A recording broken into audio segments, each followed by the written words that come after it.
अभी मैं एक प्रॉब्लम को डिस्कस करूंगा।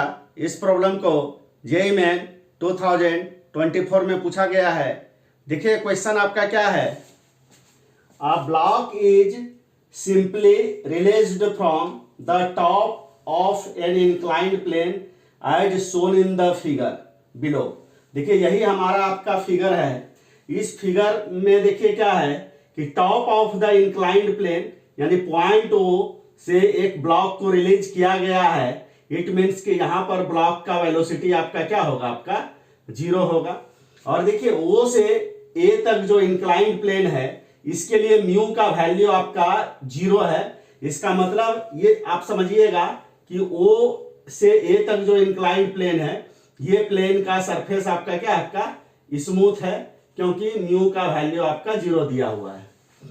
अब देखिए क्या है कि ए से सी तक जो आप हॉरिजॉन्टल सरफेस को आप देखते हैं, इस हॉरिजॉन्टल सरफेस के बारे में इस प्रॉब्लम में ये मेंशन नहीं है कि ये ए से सी तक आपका कंप्लीटली आपका रफ है या ए से बी तक आपका स्मूथ है एंड बी से सी तक आपका रफ है। ऐसा कुछ भी इंफॉर्मेशन इस प्रॉब्लम में आपका दिया हुआ नहीं है। सिंपली इस सरफेस के नीचे यहां पे देखिए म्यू का वैल्यू दे दिया गया है 0.5।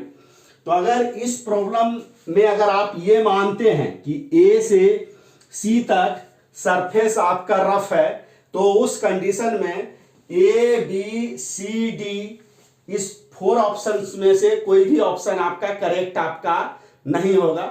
तो इस पर्टिकुलर प्रॉब्लम को सॉल्व करने में हम लोग ये मानते हैं कि ए से बी तक यानी ए बी पोर्शन जो है ये हमारा आपका स्मूथ है और बीसी पोर्शन जो है ये हमारा आपका रफ है। और यहां पे इस प्रॉब्लम में देखिए ए से बी तक का जो डिस्टेंस आपका दिया हुआ है आपका 2 मीटर दिया हुआ है। ओ से ए तक का जो डिस्टेंस है ये आपका 10 मीटर आपका दिया हुआ है। इस पर्टिकुलर प्रॉब्लम में स्मॉल जी का भी वैल्यू आपका मेंशन नहीं है। तो इस प्रॉब्लम को सॉल्व करने में मैं स्मॉल जी का वैल्यू 10 मीटर पर सेकेंड स्क्वायर मैं ले लूंगा। अब देखिए इस पर्टिकुलर प्रॉब्लम में पूछा जा रहा है the maximum compression in the spring when the block hits the spring. यानी इस स्प्रिंग में हम लोगों को मैक्सिमम कंप्रेशन को कैलकुलेट करना है। तो इस प्रॉब्लम को सॉल्व करने के लिए मैं यहां पर वर्क काइनेटिक एनर्जी थ्योरम को यूज करूंगा, यानी वर्क काइनेटिक एनर्जी थ्योरम। इस थ्योरम को सिंपली वर्क एनर्जी थ्योरम भी कहा जाता है। तो देखिए वर्क काइनेटिक एनर्जी थ्योरम क्या कहता है कि work done by all the forces acting on the body is equal to the change in kinetic energy of the body. तो यहां पर इस प्रॉब्लम को मैं सॉल्व करूंगा 3 पार्ट्स में। फर्स्ट पार्ट है आपका ओ ए, सेकेंड पार्ट हो गया आपका ए बी और आपका थर्ड पार्ट है आपका बी से सी के बीच में। अब यहां देखिए क्या है कि ओ से ए तक जो हमारा ये आपका इंक्लाइंड प्लेन है, ये इंक्लाइंड प्लेन आपका कंप्लीटली आपका स्मूथ है क्योंकि म्यू का वैल्यू यहां पे 0 दिया गया है। तो वर्क को कैलकुलेट करने के लिए हम क्या करते हैं कि इस ब्लॉक के ऊपर हम लोग फोर्सेस को दिखाते हैं कि इस ब्लॉक के ऊपर कौन कौन सा आपका फोर्स आपका लगेगा। तो यहां पे देखिए क्या है कि इस ब्लॉक के ऊपर इस इंक्लाइंड प्लेन के कारण इंक्लाइंड प्लेन के परपेंडिकुलर डायरेक्शन में आपका एक नॉर्मल फोर्स लगेगा। अर्थ के कारण इस ब्लॉक के ऊपर आपका ग्रेविटेशनल फोर्स आपका एक्ट आपका करेगा वर्टिकली डाउनवर्ड डायरेक्शन में। और इस पर्टिकुलर प्रॉब्लम में यहां पर इस ब्लॉक का जो मास आपका है ये आपका 5 kg आपका दिया हुआ है। अब देखिए यहां पर क्या है, चूंकि ये सरफेस आपका इंक्लाइंड सरफेस आपका स्मूथ है तो यहां पर आपका कोई भी आपका फ्रिक्शन आपका नहीं लगेगा। तो मैं अब यहां पे क्या करता हूं कि mg को कंपोनेंट में ब्रेक करता हूं। तो देखिए ये क्या है कि mg आपका वर्टिकली डाउनवर्ड डायरेक्शन में है, एंगल आपका कितना हो जाएगा 90 डिग्री। तो ये एंगल हमारा आपका कितना हो जाएगा 60 डिग्री। अब एन वाले लाइन को अगर बैकवर्ड डायरेक्शन में अगर प्रोड्यूस किया जाए लाइक दिस, ये एंगल अगर 60 डिग्री है तो ये एंगल आपका क्या हो जाएगा आपका 30 डिग्री हो जाएगा। तो mg का कंपोनेंट एन वाला लाइन के अलाउंग आपका क्या हो जाएगा mg cos 30 डिग्री, और mg का कंपोनेंट आपका डाउन द इंक्लाइन आपका क्या हो जाएगा, आपका mg sin 30 डिग्री हो जाएगा आपका। अब देखिए मैं O से A के बीच में इस ब्लॉक के ऊपर जो भी फोर्स आपका एक्ट आपका कर रहा है उस फोर्स के द्वारा मैं यहां पर वर्क को कैलकुलेट करता हूं। तो देखिए तो नॉर्मल फोर्स के द्वारा यहां पे आपका वर्क आपका क्या हो जाएगा, आपका नॉर्मल फोर्स के द्वारा वर्क आपका 0 होगा, क्योंकि नॉर्मल फोर्स आपका क्या इंक्लाइंड प्लेन के परपेंडिकुलर है, और डिस्प्लेसमेंट आपका जो इस ब्लॉक का हो रहा है ये इंक्लाइंड प्लेन पर हो रहा है। यानी कहने का मतलब डिस्प्लेसमेंट और नॉर्मल फोर्स के बीच का एंगल आपका 90 डिग्री है, इसलिए नॉर्मल फोर्स के द्वारा वर्क आपका क्या हो जाएगा, आपका 0 हो जाएगा। अब देखिए यहां पर क्या है कि mg cos 30 डिग्री भी इंक्लाइंड प्लेन पर आपका क्या है, परपेंडिकुलर है, तो mg cos 30 डिग्री के द्वारा भी इस ब्लॉक के ऊपर आपका कोई भी आपका वर्क आपका नहीं होगा। तो यहां पर जो भी वर्क होगा आपका mg sin 30 डिग्री के द्वारा होगा। तो mg sin 30 डिग्री के द्वारा यानी ग्रेविटी के द्वारा जो यहाँ पर वर्क होगा आपका mg sin 30 डिग्री को मैं मल्टीप्लाई कर देता हूं बॉडी का डिस्प्लेसमेंट, यानी O से A, यानी ये आपका क्या हो गया, बॉडी का डिस्प्लेसमेंट। यानी कहने का मतलब mg sin 30 डिग्री ये भी आपका डाउन द इंक्लाइन है, और डिस्प्लेसमेंट OA भी आपका क्या है, डाउन द इंक्लाइन है। तो वर्क को कैलकुलेट करने के लिए मैं सिंपली mg sin 30 डिग्री को डिस्प्लेसमेंट का मैग्नीट्यूड OA से मल्टीप्लाई कर देता हूं। तो यहां पर देखिए तो m आपका कितना है, आपका m आपका 5 kg है, g का वैल्यू मैंने कितना माना है 10, sin 30 डिग्री आपका क्या हो गया हाफ, और OA का वैल्यू आपका क्या है, आपका 10। तो देखिए तो ये 2 आपका क्या हो गया 5, यानी ये आपका क्या हो गया 250 जूल आपका हो गया। यानी O से A के बीच में ग्रेविटी के द्वारा आपका वर्क आपका कितना हो जाएगा, आपका 250 जूल हो जाएगा।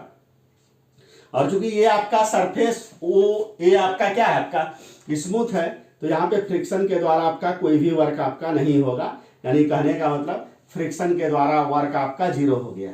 अगर मैं O से A के बीच में अगर वर्क काइनेटिक एनर्जी थ्योरम को अगर अप्लाई करूं तो work done by all the forces, यानी कहने का मतलब WN plus WG plus WF is equal to आपका क्या हो जाएगा, आपका change in kinetic energy. Change in kinetic energy का मतलब आपका क्या हो गया, final kinetic energy. Final kinetic energy का मतलब kinetic energy IA minus initial kinetic energy का मतलब क्या हो जाएगा, काइनेटिक एनर्जी I2।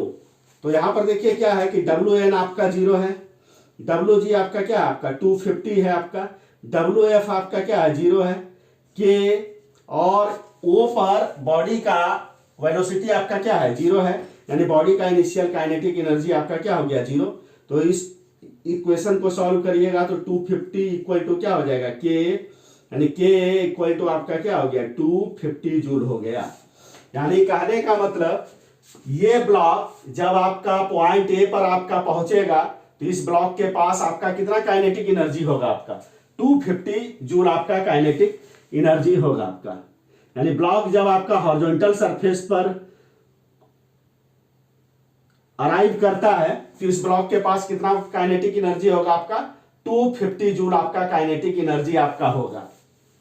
अब देखिए यहां पर क्या है कि अगर A से B तक अगर आप ऑब्जर्व अगर कीजिए तो A से B के बीच में ब्लॉक के ऊपर कौन कौन सा फोर्स लगेगा, क्योंकि यहां पर A से B के बीच में भी आपका सरफेस आपका क्या है स्मूथ है, तो यहां पर आपका कोई भी आपका फ्रिक्शनल फोर्स आपका नहीं लगेगा।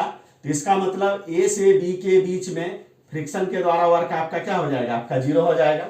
अब देखिए ये जो हमारा हॉरिजॉन्टल सरफेस है, इस हॉरिजॉन्टल सरफेस के कारण नॉर्मल फोर्स किधर, आपका वर्टिकली अपवर्ड डायरेक्शन में, अर्थ के कारण mg आपका वर्टिकली आपका डाउनवर्ड डायरेक्शन में।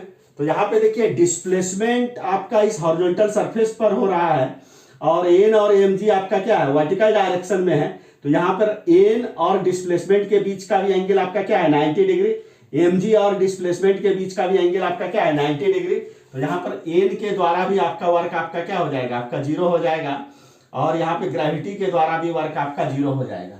यानी कहने का मतलब A से B के बीच में यहाँ पर आपका टोटल वर्क आपका क्या हो गया, आपका टोटल वर्क आपका 0 हो गया। तो इसका मतलब change in kinetic energy means kinetic energy at B minus kinetic energy at, इसका भी वैल्यू आपका क्या हो जाएगा, आपका जीरो हो जाएगा, क्योंकि डब्ल्यू का वैल्यू आपका जीरो है। यानी कहने का मतलब के बी इज इक्वल टू आपका क्या हो गया, आपका के हो गया।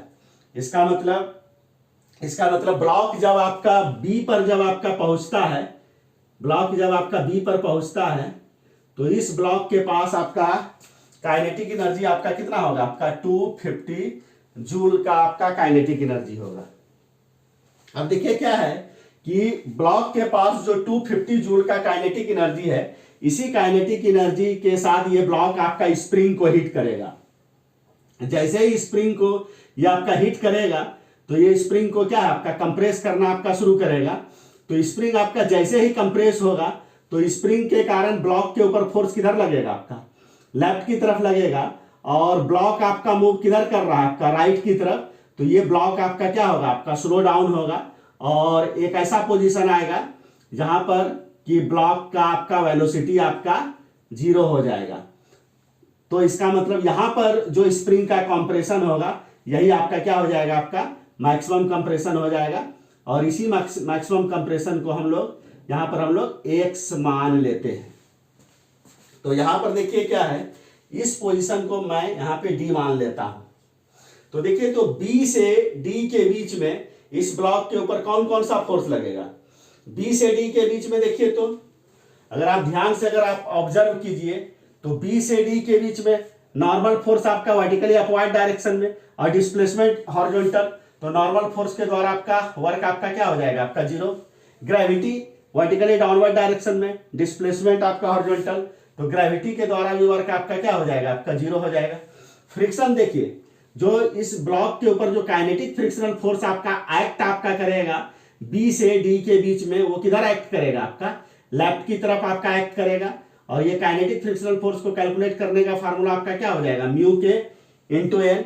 और चूंकि ब्लॉक का वर्टिकल डायरेक्शन में कोई भी मूवमेंट आपका नहीं हो रहा है, तो उस कंडीशन में एन किसके इक्वल हो जाएगा, mg के इक्वल हो जाएगा।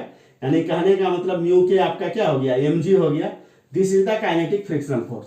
तो यहां पर काइनेटिक फ्रिक्शनल फोर्स के कारण इस ब्लॉक के ऊपर जो वर्क होगा, ये वर्क हो जाएगा, काइनेटिक फ्रिक्शनल फोर्स आपका लेफ्ट की तरफ है, और ब्लॉक का डिस्प्लेसमेंट आपका किधर हो रहा है, आपका राइट की तरफ। तो काइनेटिक फ्रिक्शनल फोर्स के द्वारा आपका नेगेटिव वर्क हो जाएगा।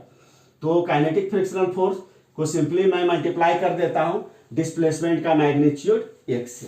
तो this is the work by the kinetic frictional force. तो इसको अगर आपका सॉल्व किया जाए तो क्या हो जाएगा, देखिए, तो यहां पर म्यू का वैल्यू इस प्रॉब्लम में क्या दिया हुआ है, आपका 0.5। एम का वैल्यू देखिए तो क्या है, 5 है। जी का वैल्यू मैंने क्या माना है, 10 माना है। ये आपका क्या हो जाएगा, x।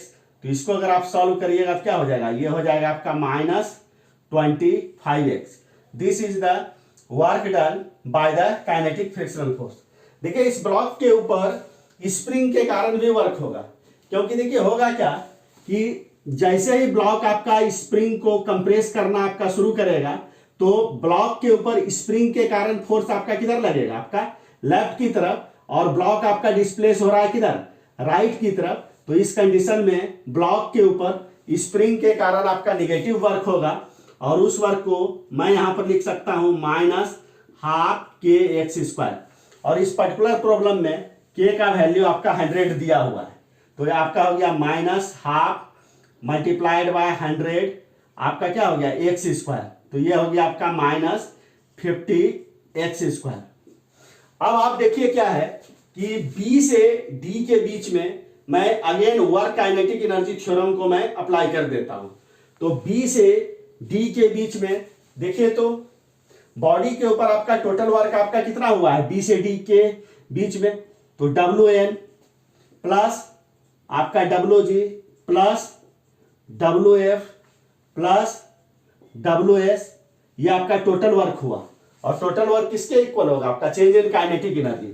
यानी कहने का मतलब kinetic energy eight D minus kinetic energy eight B। तो देखिए, तो D पर काइनेटिक एनर्जी आपका क्या है, D पर आपका ये रेस्ट में आ चुका है ब्लॉक, तो ब्लॉक का D पर काइनेटिक एनर्जी 0। और देखिए B पर ब्लॉक के पास कितना काइनेटिक एनर्जी है, 250 जूल। तो माइनस ये आपका क्या हो गया, 250।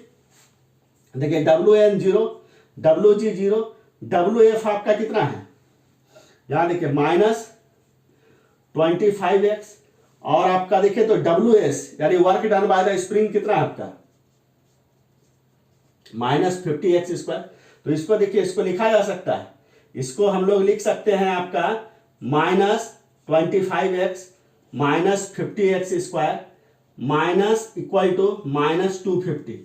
अब यही देखिए, इसी इक्वेशन को हम लोगों को यहां पे सॉल्व करना है। तो देखिए ये इक्वेशन आपका क्या है, -25x -50x² इक्वल टू -250। तो -25x -50x² को मैं राइट हैंड साइड में ट्रांसफर कर देता हूं, तो 0 इक्वल टू आपका क्या हो जाएगा, 25x प्लस 50x² माइनस 250। तो 0 इक्वल टू आपका क्या हो जाएगा, 50x² प्लस 25x माइनस 250, यानी 50x² plus 25x minus 250 equal to आपका क्या हो गया, 0। 25 मैं कॉमन ले लेता हूं, तो क्या हो जाएगा, 2x² plus x minus 10 equal to 0। तो इसको लिखा जा सकता है 2x² plus x minus 10 equal to 0 divided by 25 equal to 0। ठीक है, तो इसको लिखा जा सकता है 2x² plus 5x minus 4x minus 10 equal to 0। इसको मैंने लिख दिया लाइक दिस। तो देखिए, तो यहां मैं x को कॉमन लेता हूं फर्स्ट टू टर्म से, तो क्या हो जाएगा आपका 2x प्लस 5 माइनस, देखिए लास्ट टू टर्म से मैं 2 को कॉमन लेता हूं, तो क्या हो जाएगा आपका 2x प्लस 5 इक्वल टू आपका क्या हो गया, 0। तो इसको लिखा जा सकता है 2x plus 5 multiplied by x minus 2 equal to आपका क्या हो गया, 0। तो देखिए, तो इसको लिखा जा सकता है x minus 2 equal to 0 divided by 2x plus 5, क्योंकि यहां पर देखिए, यहां पर x आपका क्या है, कंप्रेशन है, तो x का वैल्यू तो आपका कभी भी यहां पर आपका x का वैल्यू आपका यहां पर कुछ ना कुछ आपका पॉजिटिव वैल्यू आएगा।